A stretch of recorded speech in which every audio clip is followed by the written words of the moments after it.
Welcome back to the Gridiron Expert, bringing you some of the best college football news, predictions, and analysis. Make sure you hit that like button. Go follow us on Twitter and Instagram at Gridiron Expert. And for more college football content and analysis, go check out our official website, thegridironexpert.com, where you can sign up for our weekly newsletter and also sign up for our expert picks.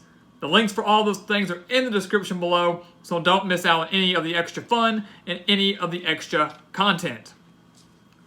Well, 6 teams lost in week 6 of the college football season. Seems fitting, right? Well, because of those 6 teams, we have some major shakeups in the week 7 AP Top 25 poll. And as we've done since the beginning of the season, we're here to break down this new poll, share whether we agree or disagree, and talk about some of the major games coming your way in this upcoming week of college football that could drastically shape up next week's Top 25. But before we jump into that, keep in mind that this is the AP Top 25 poll. These are not our rankings. We are going to rank these teams when the college football playoff releases their first set of rankings, because those are the ones that, of course, will matter the most. When the playoff rankings come out, we'll break down what the committee has to say, but we'll also give you our top 25. These are solely based on the AP. Just want to keep that in mind because a lot of people seem to not be able to read up on the board. So as we mentioned, 6 teams lost, which means 4 teams dropped out. Washington, after their fall to Stanford out west on Saturday night, they dropped from 15th to out of the rankings and probably ruined their Pac-12 title hopes. Central Florida on Friday night fell to Cincinnati. They dropped out. Cincinnati moved in. Oklahoma State lost to Texas Tech, a huge win for the Red Raiders. And then Michigan State was borderline top 25 anyways, fell on the road to Ohio State. They dropped outside of the top 25. We have a couple of shifts and a couple of changes in the top 10. That's where we always want to start because that's the one that gets everybody's eye. That's where some of the elite teams are, and most of these teams will probably be ranked in the top 10 when the playoff rankings come out, assuming they can continue that success into the beginning of November. The first couple of top teams remain unchanged: Alabama, Clemson, Ohio State, Georgia. Ohio State moved up 1 spot from number 4 to number 3, and of course it totally makes sense that we should have a tie for the 3rd spot in this top 25 poll. If you've watched our previous ranking analysis, you know that I'm not a fan of ties. I don't see any point for them. You have 2 teams tied at 3rd, the next team is 5th in LSU. Just rank Georgia or Ohio State at number 4. It's not that hard, and really in the grand scheme of things, it's not that big of a deal. They're going to have some separation later on. Both these schools will when they start playing some tougher opponents. Ohio State taking care of Michigan State, rightfully deserved to move up a spot, while Georgia struggled early on, but ended up beating Tennessee by 29 points out at Neyland Stadium. So I'm not a huge fan of ties. Don't think there should be one, but regardless, you have the Bulldogs and the Buckeyes tied for 3rd. LSU coming in at number 5, and we had one brand new member of the top 10, and that is Penn State, coming in at number 10. Moving up 2 spots from 12th to 10th, struggled a little bit offensively against Purdue. Yeah, they put up like 28 points in the first quarter. They only put up 7 after that. But their defense, guys, is one of the best in the entire nation. It will be huge when they face off against 17th ranked Iowa, a game that we'll address here in a little bit. But Penn State jumping 2 spots into the top 10 over a team like Texas, who stayed put at number 11 after going on the road and beating West Virginia after a slow start themselves. So I don't know if I fully agree with that. I feel like maybe the Longhorns should have maybe slipped in there. Purdue was a beat-up squad. Didn't have Elijah Sindelar, didn't have Rondale Moore, didn't have some playmakers. Texas went on the road to West Virginia, who had a decent quarterback in Austin Kendall, and gave the Longhorns a fight for the majority of that game, an 11-point victory for Texas. So I think Texas maybe should have slipped into the top 10, and then you would have had a top 10 showdown in the Red River showdown between the Sooners and the Longhorns. But once again, I'm not on the AP poll. That's just our thoughts. I think Texas should be in there, but Penn State rightfully deserving to be at least in the top 12. Top 10, fine by me. The biggest riser had a lot this week. Usually there's only one. Maybe some guy jumped 6 spots or 5 spots. We had 5 teams rise 3 spots this week. So not a major change, but for some, it was very important and very drastic. And the bigger one was, of course, Florida, who took down Auburn in week 6. The biggest game of this past weekend, the biggest win by any team this past weekend. Florida staying at home at the Swamp and beating Auburn 24-13. Many consider the Gators overrated coming into that game. but the defense stepped up, shut down Bo Nix. The offense started clicking, whether Emory Jones was in or Kyle Trask was in. They played phenomenal at home, and they're going to need another big game when they face off against LSU in another top 10 showdown. But the Gators moved up from number 10 to number 7, and rightfully so. It's time to start taking them seriously as college football playoff contenders. Michigan moved up 3 spots from 19th to 16th after their narrow win over Iowa. A horrible, horrible game. Defensive slugfest, so if you're into those, I'm sure you really loved it. But it was 10-3 in favor of the Wolverines. They deserve to move up 3 spots as well. Wake Forest up 22 to 19. Virginia up from 23rd to 20. And SMU moving from 24th to 21st after their amazing 21-point fourth quarter comeback and then defeating Tulsa in very dramatic fashion in triple overtime. So SMU remaining undefeated. A dream season for the Mustangs and Sonny Dykes. 6-0, 21st in the nation.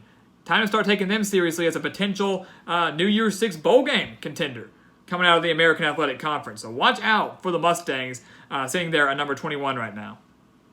The biggest team that dropped, the biggest faller, was, of course, Auburn. The game against Florida wasn't, it was an 11-point loss for the Tigers. They did not look good on the offensive side of the ball. Really couldn't generate any offense, and a lot of that was due to the strength of Florida's defense, being on the road, and I think finally Bo Nix showing that he is still a freshman, still has a lot of things to work out. So Auburn dropped from 7th to 12th, dropping 5 spots, the most out of any teams in the current top 25 that remained ranked. And I think that's very fair for the Tigers. Still a top 15 team. They have a bye week before they get what should be an easy win on the road against Arkansas, and then they pick up the bulk of the rest of the SEC play. Still have to play LSU, Georgia, and Alabama. So a long road ahead of the Tigers, but still sitting there at number 12. Their playoff hopes and SEC title hopes not fully dashed. We have a couple newcomers as well in this top 25 rankings. Baylor. Let's talk about Baylor for 1 second. The Bears coming in at number 22, sitting at 5-0. I feel like the Bears should have been ranked last week. I think Baylor deserved to be ranked going into week 6, not coming into week 7. And I'm glad they're there now. They deserve to be ranked 22nd.